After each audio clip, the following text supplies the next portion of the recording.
Hello everyone, मेरा नाम है अमित कुमार। आज के सेशन में आपका स्वागत है। आज के सेशन में हम लोग अधिगम के सिद्धांत को पढ़ने वाले हैं। पिछले सेशन में हमने अधिगम के बारे में अच्छे से समझ लिया था और आज हम लोग अधिगम के सिद्धांत को पढ़ने वाले हैं। शास्त्रीय या परंपरागत अनुबंधन का सिद्धांत, इस सिद्धांत के बारे में चर्चा करने वाले हैं। इसको इंग्लिश में क्लासिकल कंडीशनिंग थ्योरी कहा जाता है। तो देखिए, हिंदी में इस सिद्धांत के बहुत सारे नाम हैं, लेकिन आप अगर इंग्लिश का एक ही नाम याद रखिएगा तो आपको हिंदी के बहुत सारे नामों को याद करने की ज़रूरत नहीं पड़ेगी। ये सिद्धांत जो है इवान पी पावलोव के द्वारा दिया गया। पावलोव ने इस सिद्धांत को दिया है और इन्होंने ये सिद्धांत जो है, इस सिद्धांत के बारे में हम चर्चा करेंगे। थोड़ा सा हम इवान पी पावलोव के बारे में जिक्र कर लेते हैं। तो इवान पी पावलोव जो है ये रूसी शरीर शास्त्री मनोवैज्ञानिक है, यानी रूस के ये रहने वाले थे और ये वहाँ के मनोवैज्ञानिक है। अनुबंधन का जनक इन्हें कहा जाता है, याद रखिएगा। अनुबंधन का जनक किसे कहा जाता है? तो पावलोव को अनुबंधन का जनक कहा जाता है। और 1904 ईस्वी में इन्होंने पाचन क्रिया पर शोध किया। देखिए, थोड़ा सा हम अनुबंधन के बारे में चर्चा करेंगे। अनुबंधन क्या होता है? तो आपको तीन चीज़ों के बारे में तो देखिए, आपको तीन चीज़ों के बारे में बताऊंगा: अनुक्रिया, उद्दीपक और अनुबंधन। इन तीन चीज़ों के बारे में चलिए अच्छे से समझने की कोशिश करते हैं।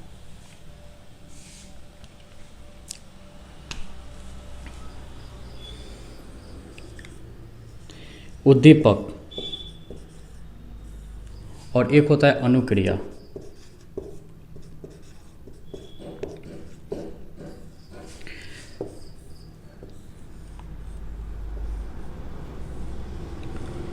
चलिए, उद्दीपक क्या होता है? तो उद्दीपक क्या होता है? तो देखिए, वातावरण का वह घटक जिसे प्राप्त करने के लिए प्राणी जो है अनुक्रिया करता है, तो उसे हम उद्दीपक कहते हैं। कहने का मतलब सामान्य भाषा में उद्दीपक को आप लक्ष्य बोल सकते हैं, यानी लक्ष्य को प्राप्त करने के लिए आप क्रिया करते हैं। तो लक्ष्य क्या है? आपका उद्दीपक है। अनुक्रिया क्या है? तो अनुक्रिया वह है जैसे कि वातावरण का जो घटक है, उस घटक को प्राप्त करने के लिए मानव के द्वारा जो क्रिया की जाती है उसे अनुक्रिया कहा जाता है। कहने का मतलब है कि जो आपका लक्ष्य है, उस लक्ष्य को प्राप्त करने के लिए आप जो क्रिया करते हैं वही अनुक्रिया है, उसी को हम लोग अनुक्रिया कहते हैं। अनुबंधन क्या होता है? तो समझिएगा, प्राणी जो है इस उद्दीपक को प्राप्त करने के लिए अनुक्रिया करता है। जब प्राणी उद्दीपक को प्राप्त करने के लिए अनुक्रिया करता है तब, और जब प्राणी उद्दीपक को प्राप्त करने के लिए अनुक्रिया करता है और जब वह अनुक्रिया करके उद्दीपक को प्राप्त कर लेता है, तो इन दोनों के मध्य एक संबंध बनता है, संबंध या बंधन बनता है। और इसी संबंध या बंधन को मनोविज्ञान की भाषा में अनुबंधन कहा जाता है।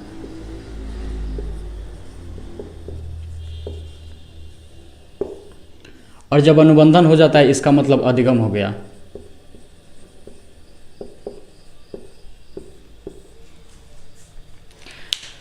देखिए, प्राणी जो है उद्दीपक प्राप्त करने के लिए अनुक्रिया करता है और जब अनुक्रिया करके प्राणी उद्दीपक को प्राप्त कर लेता है, तब इन दोनों के बीच जो संबंध बनता है या बंधन बनता है उसे ही अनुबंधन कहा जाता है। और जब अनुबंधन हो गया, इसका मतलब अधिगम हो गया। तो देखिए, अनुबंधन का जनक जो है ये पावलोव को कहा जाता है। और 1904 ईस्वी में इन्होंने पाचन क्रिया पे शोध किया था। और जब इन्होंने पाचन क्रिया पर शोध करके पाचन क्रिया पर शोध किया और इनको 1904 ईस्वी में ही नोबेल पुरस्कार से नवाजा गया। पावलोव को इन्होंने कुत्ते पे प्रयोग किया। कुत्ते पर जब इन्होंने प्रयोग किया तो इन्होंने एक निष्कर्ष दिया। इन्होंने कहा कि जब कुत्ते को भोजन दिया जाता है तब उसकी लार में वृद्धि होती है। मान्यतः कुत्ते के मुंह से लार निकलती रहती है, लेकिन जब कुत्ते के सामने भोजन दिया जाता है तो उसकी लार में वृद्धि होती है। पावलोव ने इसी चीज़ का प्रयोग किया। इन्होंने देखिए कुत्ते पे इन्होंने प्रयोग किया। देखिए कुत्ते पे इन्होंने कैसे प्रयोग किया, तो आपके सामने स्क्रीन पर एक कुत्ते का फिगर दिख रहा होगा। उसमें देखिएगा, कुत्ता जो है, कुत्ते को बांध कर रखा गया है और कुत्ते के सामने उद्दीपक रखा गया है। मतलब कुत्ते के सामने भोजन रखा है। भोजन क्या है? उसके लिए उद्दीपक है। तो कुत्ते के सामने जो भोजन रखा गया है और कुत्ते को बांध कर रखा गया है, तो भोजन उद्दीपक है और कुत्ता जो है वो क्या है? अनुक्रिया करता है। तो एक बात आप ध्यान रखिएगा कि ये जो पावलो है अपने इस सिद्धांत पे इन्होंने उद्दीपक पे ज़्यादा जोर दिया है, क्योंकि इनके सिद्धांत में अनुक्रिया करने वाला कोई है ही नहीं। अब आपके सामने एक प्रश्न बनता है कि सर अनुक्रिया करने वाला कुत्ता तो है ही, कैसे आप बोल रहे हैं कि अनुक्रिया करने वाला कोई नहीं है। तो आप देखिए कुत्ता जो है निष्क्रिय है, कुत्ता सक्रिय कहाँ है? कुत्ता को तो बांध कर रखा गया है, वो तो स्वतंत्र नहीं है क्रिया करने के लिए। तो इस बात को आप ध्यान रखिएगा कि ज़्यादा इन्होंने उद्दीपक पे जोर दिया है।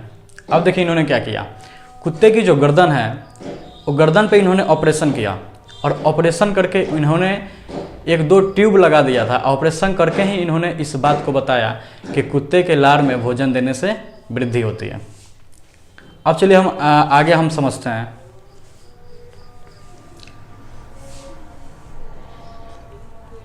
देखिए इन्होंने अनुबंधन कराया। अनुबंधन कैसे कराते हैं ये कुत्ते से इन्होंने जो अनुबंधन कराया, वो अनुबंधन कैसे कराते हैं? इन्होंने देखिए कुत्ते का घंटी के साथ इन्होंने अनुबंधन कराया। अब देखते हैं अनुबंधन ये कराते कैसे हैं। तो अनुबंधन के चरण, देखिए 3 चरण हम लोग को देखना है। अनुबंधन के जो चरण पढ़ेंगे, चरण का मतलब अनुबंधन कैसे कराते हैं, इस चीज़ को आप देखिए। तो सबसे पहले कुत्ते के सामने भोजन दिया जाता है, तो कुत्ते के मुंह से निकलती है लार। तो ये भोजन जो है क्या है, यूसीएस है, मतलब भोजन उद्दीपक है। और ये जो कुत्ते के मुंह से लार निकलती है ये अनुक्रिया है। तो उद्दीपक को स्टिमुलस इंग्लिश में बोला जाता है, एस बोला जाता है, और अनुक्रिया को इंग्लिश में रेस्पॉन्स बोला जाता है, आर बोला जाता है। तो इसे यूसीएस और इसे यूसीआर कहा जाता है, क्योंकि ये अनकंडीशनल स्टिमुलस है और ये अनकंडीशनल रेस्पॉन्स। देखिए भोजन जो है ये एक अनकंडीशनल स्टिमुलस है, और लार जो भोजन को देखकर जब कुत्ते के मुंह से लार निकलती है, इसे अनकंडीशनल रेस्पॉन्स कहा जाता है। अब देखिए यूसीएस का मतलब क्या है? ये एक भोजन जो है ये एक स्वाभाविक उद्दीपक है, ये एक प्राकृतिक उद्दीपक है, ये जो है अअनुबंधित उद्दीपक है। तो ये जो लार जो निकल रहा है ये भी एक स्वाभाविक प्रक्रिया है, ये भी एक स्वाभाविक अनुक्रिया है, ये भी एक अअनुबंधित अनुक्रिया है, और ये भी एक प्राकृतिक अनुक्रिया है। कहने का मतलब है कि जिस प्रकार का उद्दीपक होगा प्राणी के द्वारा, उसी प्रकार का अनुक्रिया निकाला जाएगा। भोजन जो है ये तो स्वाभाविक है, तो स्वाभाविक रूप से उसके मुंह से लार निकल रही है। तो यूसीएस जब दिया जा रहा है तो उसके मुंह से यूसीआर निकल रही है। अब अगले चरण में देखिए क्या होता है। अगले चरण में देखिए घंटी बजाई जा रही है और फिर भोजन दिया जा रहा है, तब कुत्ते के मुंह से निकलती है लार। देखिए जो घंटी है ये स्वाभाविक उद्दीपक नहीं है, बल्कि ये अस्वाभाविक उद्दीपक है, और ये जो भोजन है ये स्वाभाविक उद्दीपक है, और ये जो लार निकल रही है ये भी स्वाभाविक लार निकल रही है। तो देखिए यूसीआर को अअनुबंधित अनुक्रिया कहा जाता है। तो यहाँ भी तो अअनुबंधित अनुक्रिया, अअनुबंधित का मतलब होता है कि ये किसी के द्वारा बंधा हुआ नहीं है। अब देखिए ये जो यूसीआर जो है ये इस यूसीएस के लिए निकल रही है, तो यूसीएस के लिए यूसीआर निकलता है, यहाँ भी हमने लिखा हुआ है। ये जो लार निकल रही है भोजन के लिए निकल रहा है, तो इसी कारण ये अनुबंधित अनुक्रिया है, और ये जो है अनुबंधित उद्दीपक है और ये अअनुबंधित अनुक्रिया है, जिसके कारण अअनुबंधित अनुक्रिया निकल रही है। देखिए इसको हम बात करते हैं, ये एक अस्वाभाविक है, अस्वाभाविक उद्दीपक है, और ये जो है वो स्वाभाविक उद्दीपक है।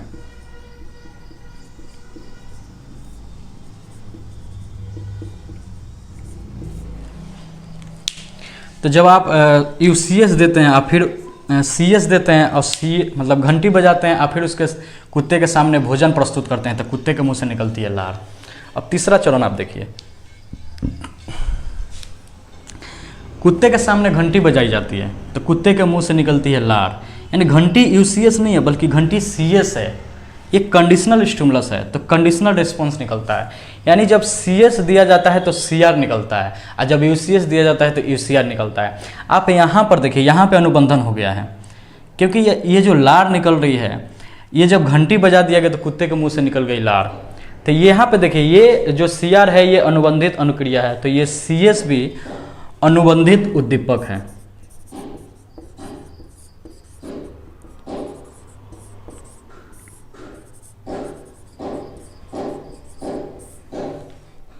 तो अनुबंधित उद्दीपक के लिए अनुबंधित अनुक्रिया निकलती है।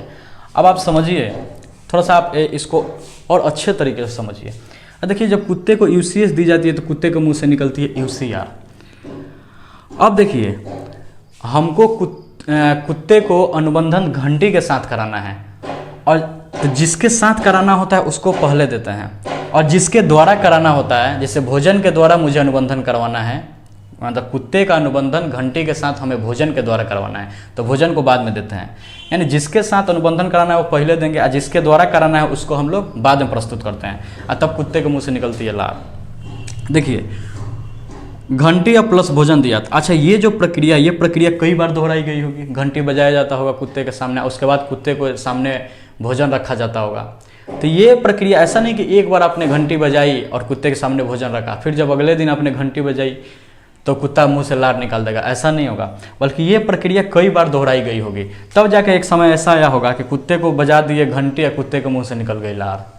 तो यहाँ पे क्या होगा, कुत्ता घंटी के साथ बंध गया, कुत्ता जो है कुत्ता का घंटी के साथ अनुबंधन हो गया। अब चलिए अनुबंधन की शर्त को हम लोग समझते हैं। अनुबंधन की जो शर्त है इसे हम लोग समझते हैं। तो अनुबंधन कराने के लिए देखिए कौन कौन सी शर्त होनी चाहिए, इस पर हम लोग जिक्र करेंगे। तो यहाँ पे देखिए CS और UCS को प्रस्तुत करने का एक निश्चित क्रम होना चाहिए। यानी पहले आपको CS प्रस्तुत करना है, फिर UCS प्रस्तुत करना है। तो इन दोनों को प्रस्तुत करने का एक निश्चित क्रम होना चाहिए। कहने का मतलब इन दोनों के बीच एक निश्चित समय काल होना चाहिए। कहने का मतलब देखिए CS और UCS प्रस्तुत करने का जो कालक्रम आदर्श समय माना गया है वो 3 से 5 सेकंड का समय माना गया है। यानी आप घंटी बजाइए और 3 से 5 सेकंड के मध्य आप कुत्ते के सामने भोजन प्रस्तुत कर दीजिए, तब कुत्ते के अंदर उत्तेजना उत्पन्न होगी और कुत्ते के मुंह से निकलेगी लार। इस तरीके से अनुबंधन होगा। ऐसा नहीं कि मैंने घंटी तो अभी बजा दी, अब कुत्ते को 1 घंटे के बाद भोजन दूंगा, तो फिर ये अनुबंधन नहीं होगा। अगली जो है UCS को CS से अधिक प्रभावशाली होना चाहिए।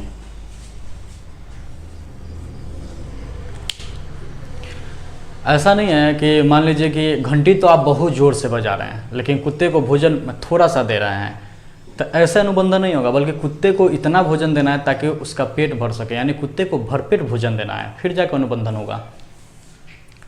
UCS हमेशा CS से अधिक प्रभावशाली होना चाहिए। देखिए अनुबंधन कराते समय कोई बाह्य अवरोध नहीं होना चाहिए। ऐसा नहीं है कि अनुबंधन कराते समय आपको कोई बाह्य अवरोध नहीं देना है।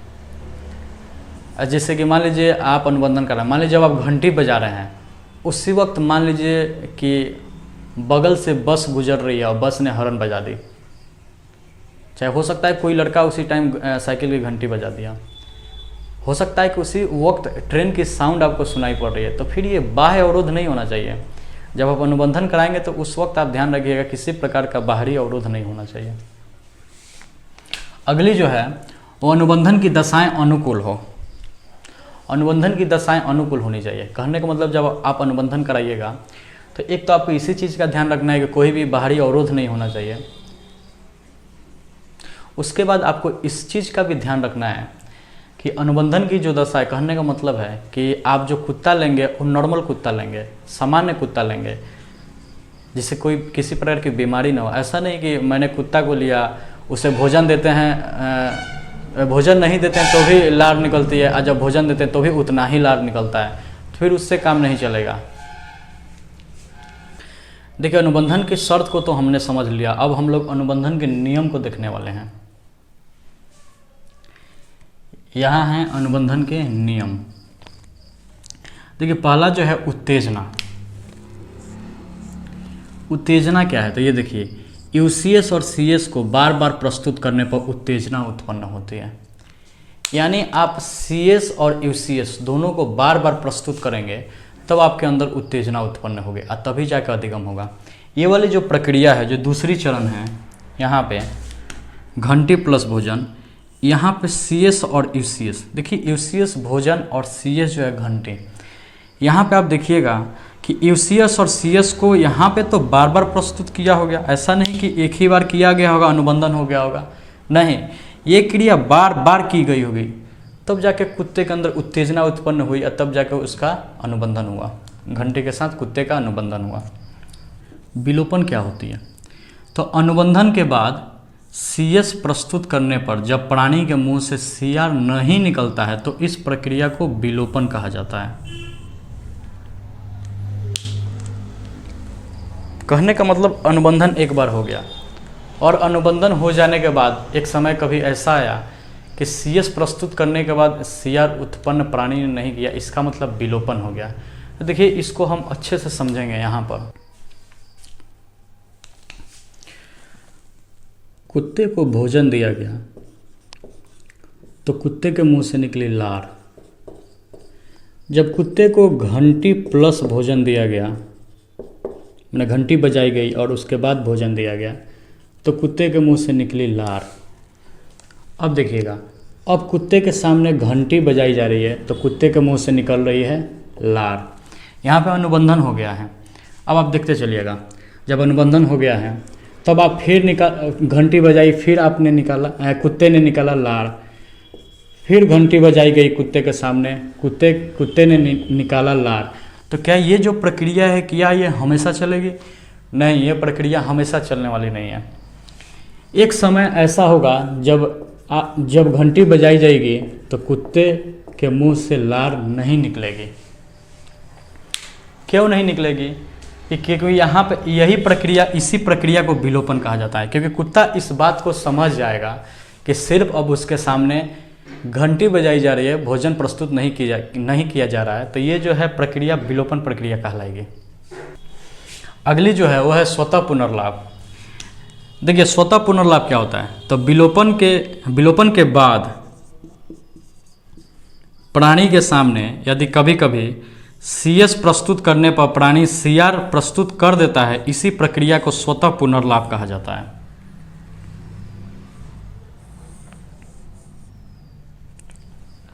इसी प्रक्रिया को स्वतः पुनर्लाभ कहा जाता है। जैसे ये देखिएगा, विलोपन के बाद स्वतः पुनर्लाभ की प्रक्रिया आती है। यहाँ पे देखिएगा, कुत्ते के सामने भोजन दिया गया तो कुत्ते के मुंह से निकली लार। जब कुत्ते को घंटी बजाई गई या फिर भोजन दिया गया तो कुत्ते के मुंह से निकली लार। यह प्रक्रिया बहुत बार दोहराई गई, तब कुत्ते का घंटी के साथ अनुबंधन हो गया। तब कुत्ते के सामने घंटी बजाई गई, कुत्ते के मुंह से निकली लार।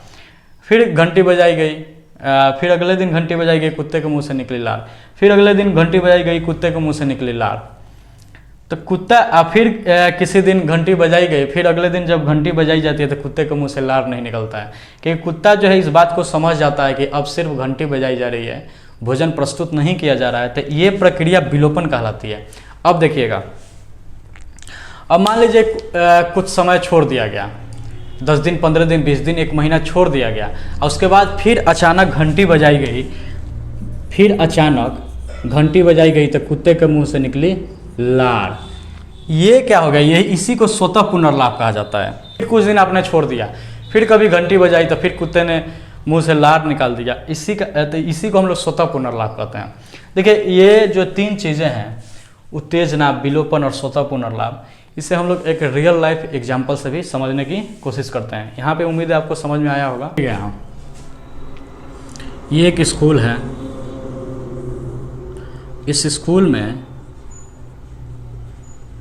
ये क्लास है और इस क्लास में बहुत सारे विद्यार्थी हैं। ये विद्यार्थी हैं।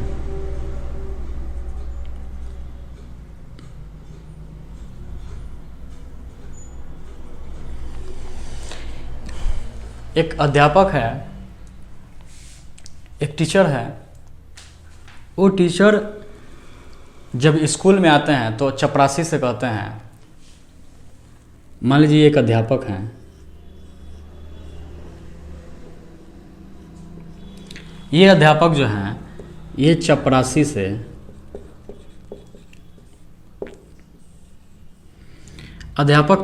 कहते हैं कि ये एक जो है डंडा, ये जो है ये डंडा है, स्टिक है। देखिए जब ये अध्यापक स्कूल में आते हैं तो ये अध्यापक जो है चपरासी से कहते हैं कि ये जो डंडा है, इस डंडा को क्लास में ले जाके रख के आओ। तो ये जो है चपरासी इस डंडा को ले जाके क्लास में रख के आता है। और ये जो अध्यापक है, ये अध्यापक जो है साइंस पढ़ाते हैं।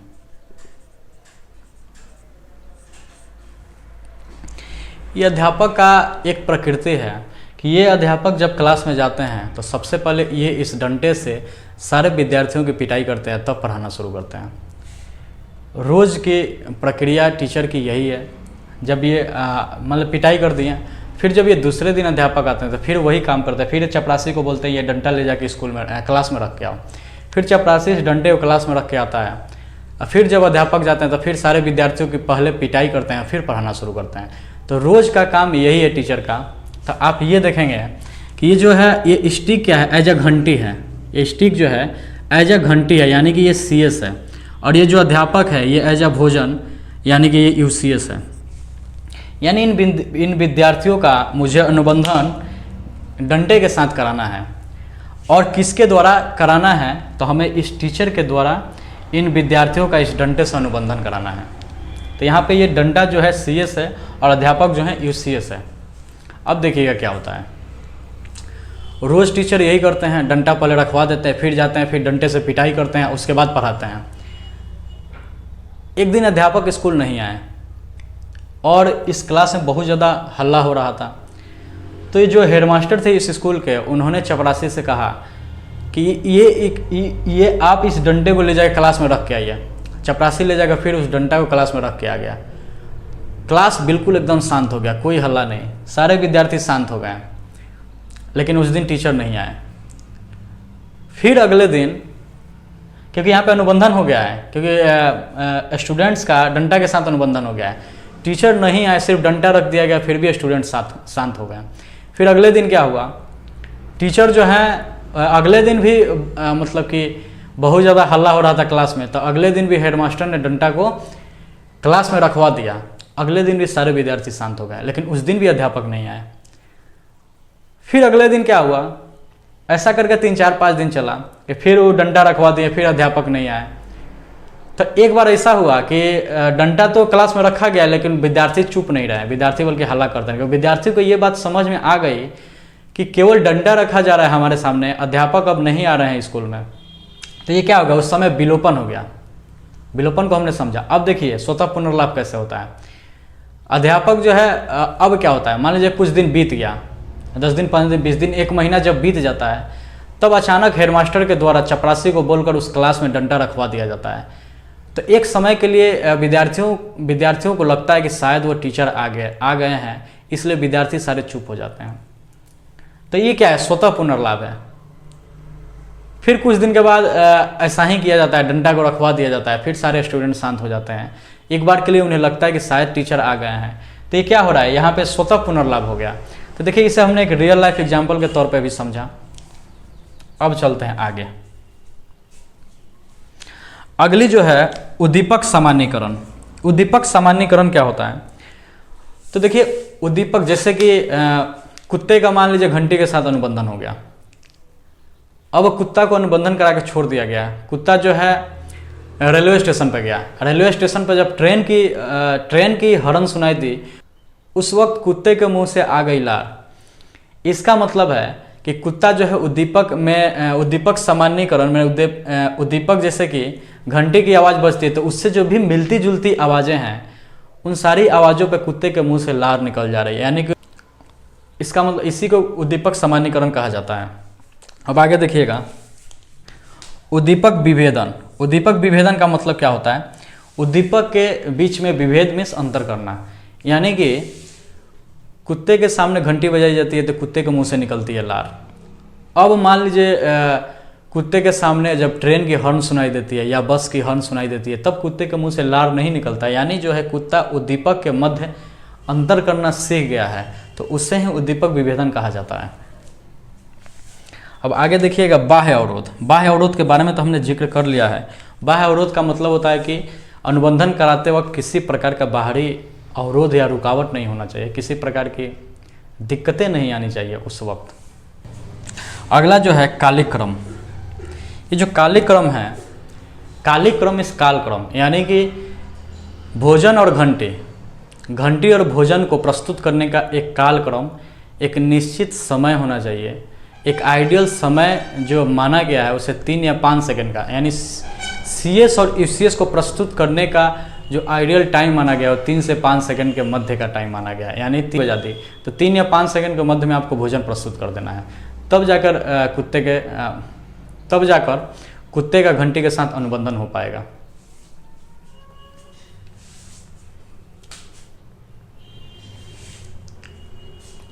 ये जो अधिगम का जो सिद्धांत था ये पावलो के द्वारा दिया गया था, इससे हम लोगों ने काफ़ी अच्छे से समझ लिया है।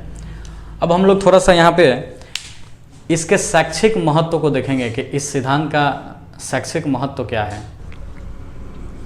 शैक्षिक महत्व,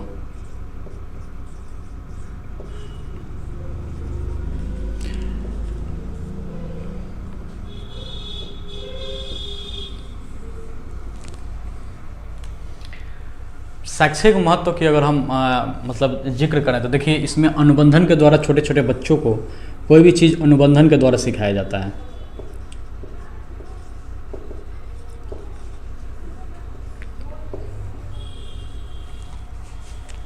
जैसे जब छोटे बच्चों को आप सिखाते हैं तो आप सिखाते हैं क से कबूतर, तो क से कबूतर यानी कबूतर और क के बीच क्या हुआ, अनुबंधन हुआ, अनुबंधन हो रखा है। चाहे आप बच्चों को सिखाते हैं ए से एप्पल, तो ये जो एप्पल और ए के बीच में ये क्या हुआ, ये अनुबंधन हो रखा है। अनुबंधन के द्वारा बच्चों को सिखाया जाता है। चाहे आप ये भी सीखते हैं टेबल, 2 1 जा 2, 2 2 जा 4, 2 3 जा 6, 2 4 जा 8, 2 5 जा 10। तो ये जो आप मतलब टेबल सिखाए 2 1 जा 2 2 जा 2 3 जा 2 4 जा 2 5 जा, ये क्या, ये अनुबंधन है। इस अनुबंधन के द्वारा बच्चों को सिखाया जाता है। अब आगे देखिएगा तो देखिएगा बच्चों के अंदर से डर, घृणा, इन सब को दूर करने का भी प्रयास किया जाता है। इसी सिद्धांत के द्वारा इनको दूर करने का भी प्रयास किया जाता है। इस सिद्धांत के द्वारा बच्चों के अंदर अच्छी आदतों का निर्माण भी किया जा सकता है।